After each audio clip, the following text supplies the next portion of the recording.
A tap on a window. In the dead of night, a young woman pulls back the curtain and finds a man she once loved pointing a gun directly at her face. He doesn't scream, he doesn't beg. He simply says, "Get dressed. We're going to Reno. We're getting married tonight."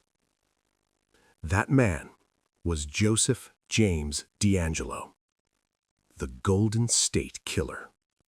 For 50 years, one woman carried a secret so disturbing, so deeply personal, that she never told a single journalist, never gave a long-form interview, never spoke her story out loud until now. Her name is Bonnie Olson. She was his fiancée. And what she witnessed, what she survived, changes everything we thought we knew about one of America's most monstrous criminals. It was just an ordinary walk across a college quad. Bonnie Olson, 18 years old, full of life, was doing something most students wouldn't dare. She was exercising two birds she'd helped raise, a little starling and a great horned owl. The starling landed on top of her head. The owl settled on her shoulder, and that's when he saw her. Joseph DeAngelo, 23 years old, just back from Vietnam, walked over, fascinated. Who wouldn't be? At the time, Bonnie had been spending years visiting wounded veterans in Oakland Naval Hospital, amputees, men broken by war. So when she saw this young veteran, missing part of a finger, claiming it was a bullet in the Mekong, she felt something natural: compassion. She had no way of knowing. The wound wasn't from combat. It was from a hatch cover slamming down on a ship, far from the shores of Vietnam. He had never set foot there. The very first thing he ever told her was a lie. The courtship. He was grooming her. 18 months. That's how long Bonnie and Joseph were together. Motorcycle rides in the open air, fishing trips, target practice with matching .22 rifles he bought them both, family dinners, birthday parties, drive-in movies with all 5 of her younger siblings packed into his car. On the surface, it looked like a courtship, but looking back now, it was something far more calculated. He started taking her to places she had no say in going to. Late at night, on the back of his motorcycle, into federally controlled land, heavily posted no trespassing signs to poach a deer. No cell phones, no GPS, no way out. She was trapped, and she knew it. And the thing is, he knew she was scared, and he enjoyed it.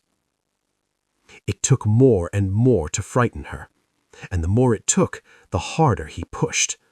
Because for Joseph DeAngelo, fear wasn't a side effect. Fear was the goal. He proposed without flowers, without romance, without meaning. He handed her a ring, cold and blunt, and said, "Will you marry me?" What Bonnie didn't know then, and only discovered decades later, was that the ring itself was almost certainly stolen. Joseph DeAngelo had a history of break-ins going back to his teenage years in Rancho Cordova. The ring she wore on her finger was probably the spoils of someone else's home. But Bonnie was sharp, and she was principled. When he tried to pressure her into helping him cheat on a college exam, mapping out exactly where she'd sit, exactly how he'd copy her answers, she said no. No. Her parents were educators. She'd never cheated in her life, and she wasn't about to start. He pushed. He escalated. He demanded. And Bonnie made a decision. She invited him to her family home, with every sibling present as witnesses. She looked him in the eye, and she handed back the ring. Ironically and grimly, he pretended to throw it into the pasture in a rage. Her family searched for weeks, hoping to return it. He never threw it. He just faked it, Even that was calculated.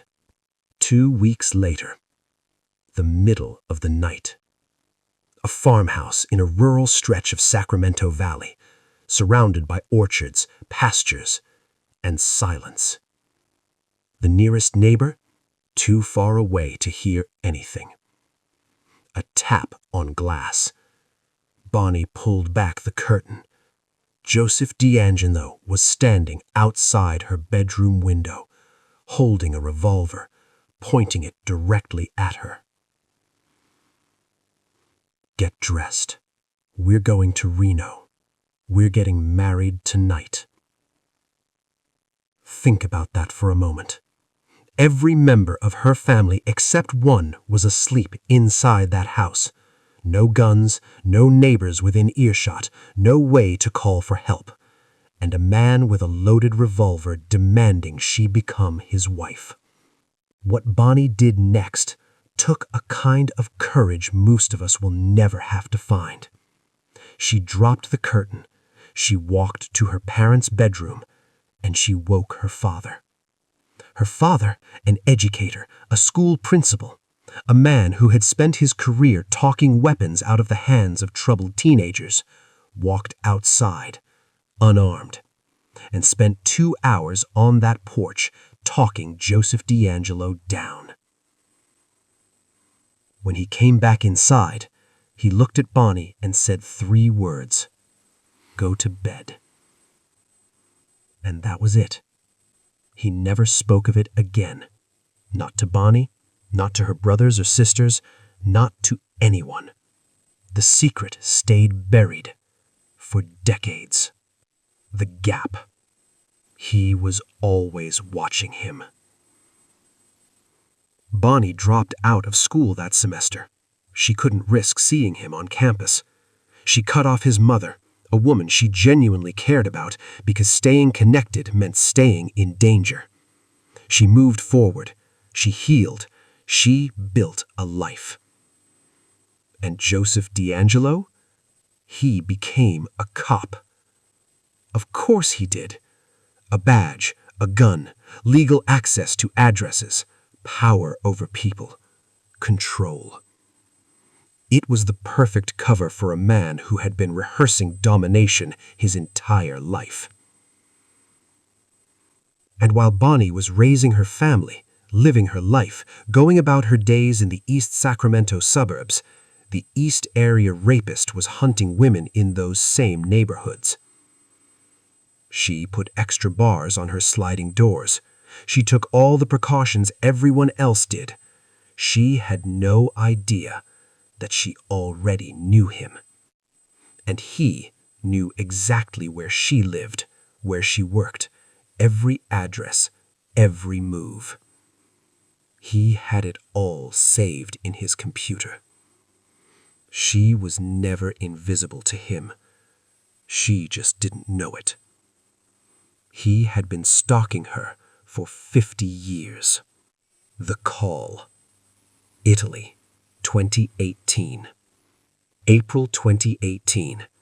Bonnie is in Rome, Italy. She spent nearly 24 years traveling there, building a life between 2 worlds. She's just welcomed friends to her home in a quiet Italian village. Tomorrow, she flies back to Sacramento. Her phone rings. It's investigators from the Sacramento District Attorney's Office. They've caught the East Area rapist. They're holding a press conference. And when they told her the name, Joseph D'Angelo, her heart dropped. Not because she was surprised he was evil, but because after 50 years of moving on, of never Googling his name, never looking for him, never letting him exist in her world, he had been everywhere, this whole time. She landed in San Francisco, turned on her phone. 143 missed messages, news vans circling her house back in Sacramento, her face pulled from Facebook, printed next to his on front pages across the world. London, New York, San Francisco, side by side. Incredulous, indignant. She was not his victim. Her identity wasn't protected, and the press didn't care. There was one more thing the investigators told her, something the public had never fully heard. Slow reveal. During one of his attacks, while a woman lay terrified, violated, destroyed, Joseph D'Angelo broke down, and he cried out over and over again,